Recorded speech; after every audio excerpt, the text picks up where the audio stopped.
Five Nights at Freddy's 3 is a bit of a contentious game. I mean, being the end of the original Fnaf trilogy was always going to be a monumental task to live up to.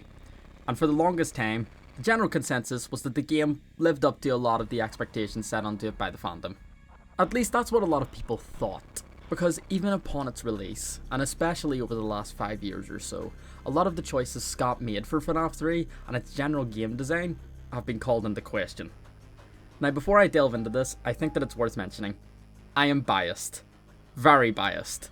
Fnaf 3 is my favourite game in the series, and I will jump at the opportunity to gush about it any chance that I get. But I'm going to try to remove my bias and look at it from a fair and balanced perspective. I'm going to look at the game in the lens of what it was originally intended to be, and try to answer the question, is Fnaf 3 a good game?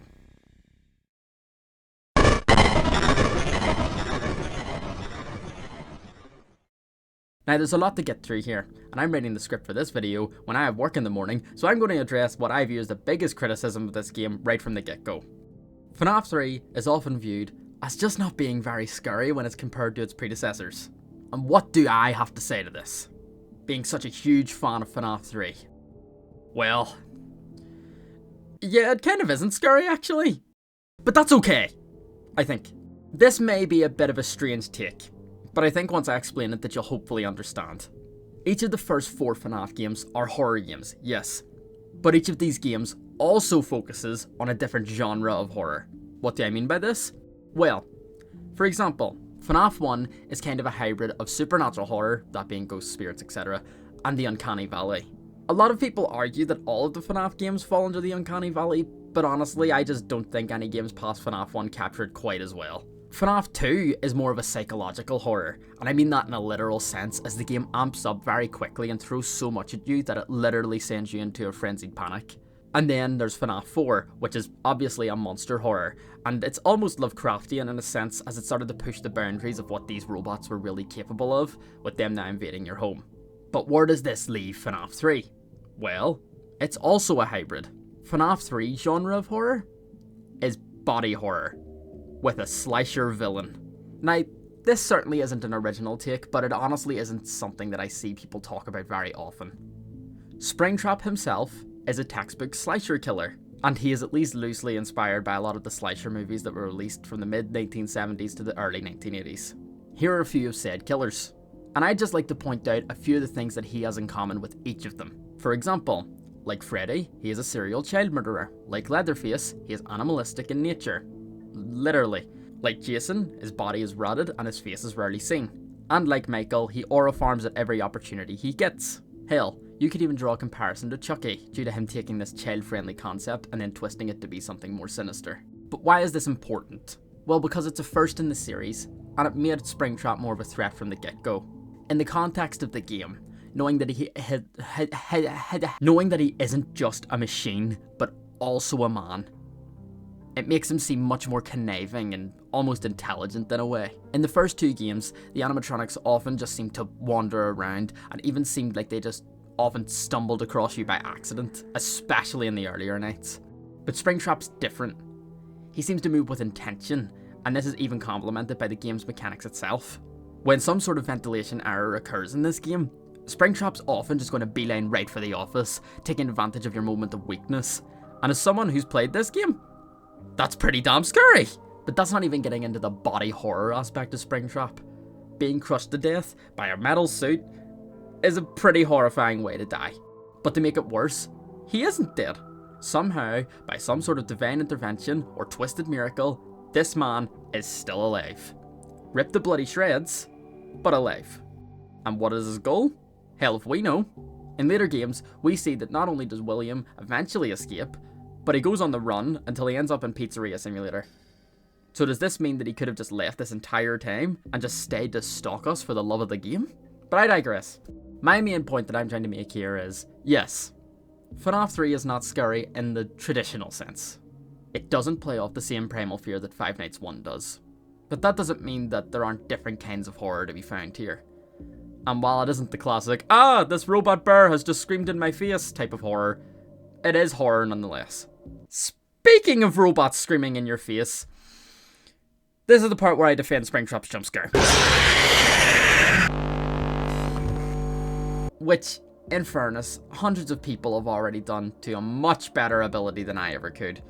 But I'm going to throw my hat into the ring regardless. So, let's keep this brief. This is a murderer. He isn't here for revenge, he just wants to kill you. He is literally in it for the love of the craft. Not because he feels like he has to kill you, he just wants to. Why on earth would he just jump at you or just grab you and start screaming? Now yes, maybe, it's a bit underwhelming, but that's kind of the point. In the first 2 games, the jump scare usually means, oh no, I'm about to be stuffed into a robot suit and die a slow agonizing death. But in this one, he's walking in and your first thought isn't that, it is, oh no, I'm about to get pummeled to death because this robot bunny has hands. The jump scare just suits him. And as we see in UCN, anything more intense and he just looks stupid.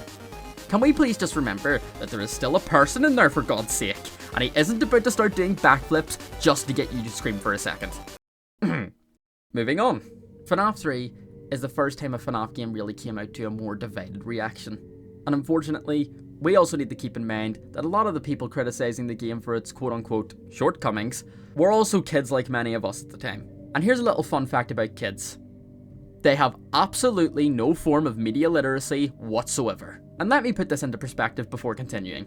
So, this little anecdote here that I'm about to tell you literally has no evidence.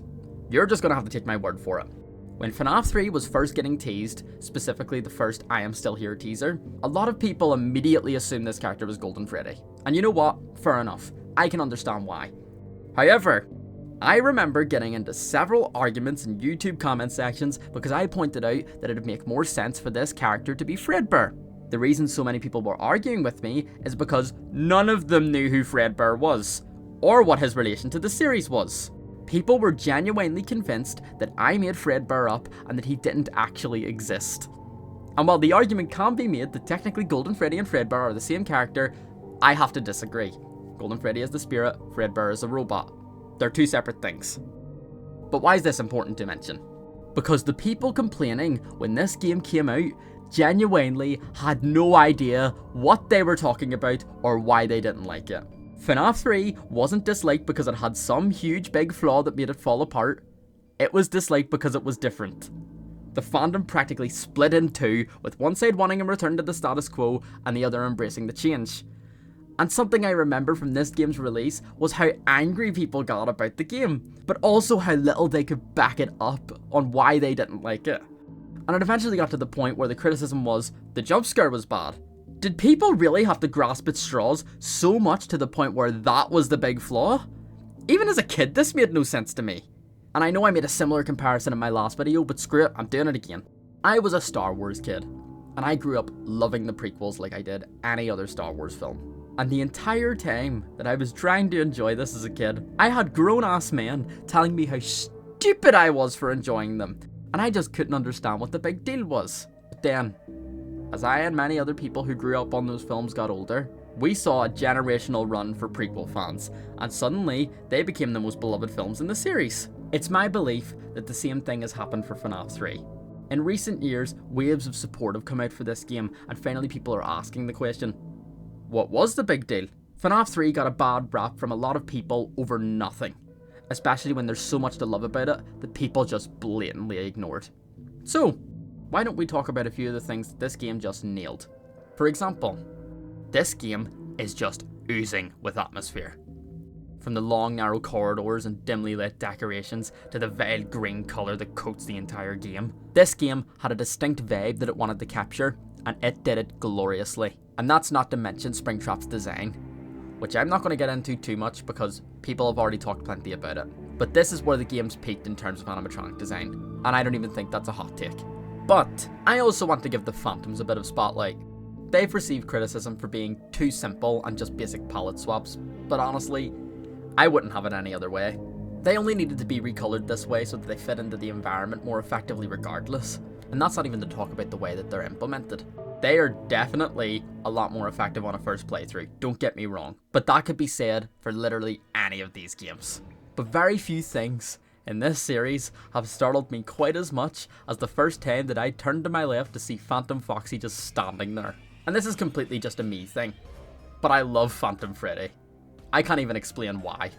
He's just absolutely hilarious to me. And don't get me wrong, he was definitely scary back in the day, but as I've got older, I just think he looks so goofy and I love that about him. Oh, Bart, cartoons don't have to be 100% realistic. Oh, and the phone dude. Don't even get me started on the phone dude. My biggest criticism of this game is that he wasn't in it enough. The sheer fact that it's just Scott doing a stupid ass surfer dude voice made me laugh back in the day, and it still makes me laugh now. It's so unserious, and dare I say that the sheer absurdity of the phone dude lulls you into a false sense of security on night one.